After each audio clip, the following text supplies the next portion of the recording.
अनुराग भदौरिया, आप लोगों को भी तो सियासत ही दिखाई दे रही है ना। मुलायम सिंह यादव की ओर से जिन बातों का समर्थन किया गया था, जिसका जिक्र बार बार सरकार की ओर से भी किया गया, अब समाजवादी पार्टी आकर उसी का विरोध कर रही है। आप भी सहूलियत की राजनीति में देख रहे हो कि 2022 इसी से चमक जाए। देख ले, कमाल की बात है, भारतीय जनता पार्टी हमेशा आप उनसे जब किसी बात पे बात करो कि आपने कानून क्यों बनाया गलत किसानों के लिए, तो कांग्रेस ने ऐसा किया था क्या? कांग्रेस ने एमएसपी दी थी क्या? आज सब कुछ अच्छा कांग्रेस ने किया होता तो आपको मौका मिलता क्या?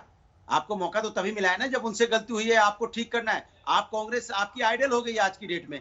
भारतीय जनता पार्टी वही कर रही है जो कांग्रेस पहले करती थी। इस मतलब कांग्रेस को आपने अपना आइडल मान लिया है, उसी हिसाब से आप कानून बनाते हो। आज किसान वहां धरने पे बैठा है, 40 से 45 से ज्यादा किसानों की मौतें हो चुकी हैं, और आप क्या बात कर रहे हो? आप घूम घूम के कह रहे हो चिट्ठी भेज रहे हो, चिट्ठी ले रहे हो, चिट्ठी दे रहे हो। अरे भैया, आपके पास इतने बड़े जहाज हैं, हेलीकॉप्टर हैं, गाड़ियां हैं, जाइए आप हेलीकॉप्टर लेकर उतर जाइए, किसान से बात कर लीजिए। कोई वहां पे सुमोड़ थोड़े निकालना है किसानों से बात करने के लिए। किसान से बात किया, अन्नदाता आप बैठे यहाँ पे ठंड में ठिठुर रहे। एक बार प्रधानमंत्री जी के भाषण में या भारतीय जनता पार्टी के भाषण में कभी वो जो 40 किसान हमारे जो हिंदुस्तानी किसान की मौत हुई है, कभी उस पर जिक्र हुआ? कभी क्या कोई संवेदनाएं दी गई क्या? माने कोई मतलब ही नहीं है। मर गए तो मर गए, कोई चिंता नहीं है। धन्ना सेठों की चिंता है भारतीय जनता पार्टी को, किसान की मौत हो रही है उसकी चिंता नहीं है। वो किसान है जिसके बच्चे बंदूक लेके वहां सरहद पे खड़े हैं, वहां पे दुश्मन उनको मार रहा है, और यहाँ उनके बाप, उनके दादा परदादा, उनके भाई बहनों की मौत हो रही है अपने ही देश के अंदर में, अपने अधिकार मांगने के लिए। तो किस राष्ट्रवाद की बात करती है भारतीय जनता पार्टी? मैं पूछना चाहता हूँ, कौन सा राष्ट्रवाद भारतीय जनता पार्टी का है? इस राष्ट्रवाद का क्यों अपने अधिकार मांगने के लिए अब मेरे सवाल का भी जवाब दे दीजिए। आपकी बात महत्वपूर्ण है,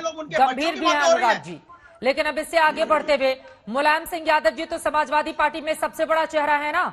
जिन बातों का उनकी ओर से खुलेआम समर्थन किया गया, एक सेकंड अनुराग भदौरिया, उन्हीं बातों का आप समाजवादी पार्टी के मौजूदा मुखिया विरोध कर रहे हैं। ये भी तो दोहरा चरित्र है ना आपका, आप भी तो बदल गए। उन्होंने कब बोला एमएसपी नहीं फिक्स होना चाहिए? वो तो वोटिंग के समय भी मौजूद थे जब चुपके से आपने ध्वनि मत से बिल पास करा दिया, तब भी वो विरोध कर रहे थे, तब भी उन्होंने बोला था एमएसपी होनी चाहिए। देखिए आप रिकॉर्ड उठा के देखिए, मैं गलत बोल रहा हूं तो उन्होंने कभी नहीं बोला कि एमएसपी नहीं होने चाहिए। हाँ, तो ठीक है ना, जो एक सेकंड, अगर किसानों की बेहतरी के लिए जो सरकार दावा कर रही है, एक सेकंड अनुराग भदौरिया, अगर आप लोगों ने भी अच्छा, आपने कहा ना कि कांग्रेस पार्टी ने गलत किया इसलिए बीजेपी को मौका मिला, यही बात यूपी में भी लागू होती है, और यूपी में तो 2012 के मुकाबले 17 में इनको 325 सीटें मिली। सिर्फ जाति धर्म की राजनीति करते, तभी तो कहते हैं डिवाइड एंड रूल। एक तरफ सब लोग राजीव रंजन जी, दूसरा पंजाब का किसान मौत को गले में लग रहा है, उसकी चिंता नहीं होती किसी को। और आप लोग ट्वीट के जरिए राजनीति को चमका रहे हैं, आपके भी नेता ट्विटर के जरिए राजनीति को चमका रहे हैं। मैंने तो नहीं देखा कभी सड़क पर किसानों के लिए आंदोलन करते हुए हाल फिलहाल। ठीक है अनुराग भदौरिया, राजीव रंजन जी, लेकिन ये हट पर आमादा है क्या सरकार? देखिए, मैं समझता हूं केंद्र सरकार ने अपनी ओर से लगातार ये कोशिश की है कि समझौते की मेज पर सभी आंदोलनकारी आए और इसका समाधान निकले। जिन बिंदुओं पर मतैक्य नहीं हो पाया है उस पर एक बार बात करने के लिए केंद्र सरकार के कई मंत्रियों ने बयानों के जरिए उन्हें आमंत्रित किया है। लगातार अपने दूतों के जरिए किसान आंदोलन के नेताओं से संपर्क करने की कोशिश की गई है। लेकिन ये जो दोहरे मानदंड है सियासत के, इससे सबसे ज्यादा इस देश के किसानों का नुकसान हो रहा है। अगर परंपरागत रास्ते इतने ही सही होते तो देश के कई राज्यों में किसानों को इतनी बड़ी संख्या में आत्महत्याओं का शिकार नहीं होना पड़ता, बैंकों के कर्ज तले किसान दबे नहीं होते। कुछ ना कुछ ऐसा जरूर था जिसको बदला जाना जरूरी था।